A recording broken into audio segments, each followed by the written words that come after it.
Start with coming in tabletop position with your hands right under your shoulders, with your knees right under your hips. Keep your back flat, your pelvis posteriorly tilted here.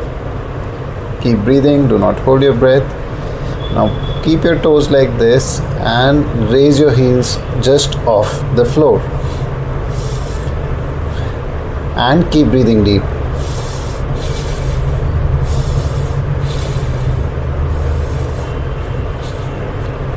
Hold this position as long as you can.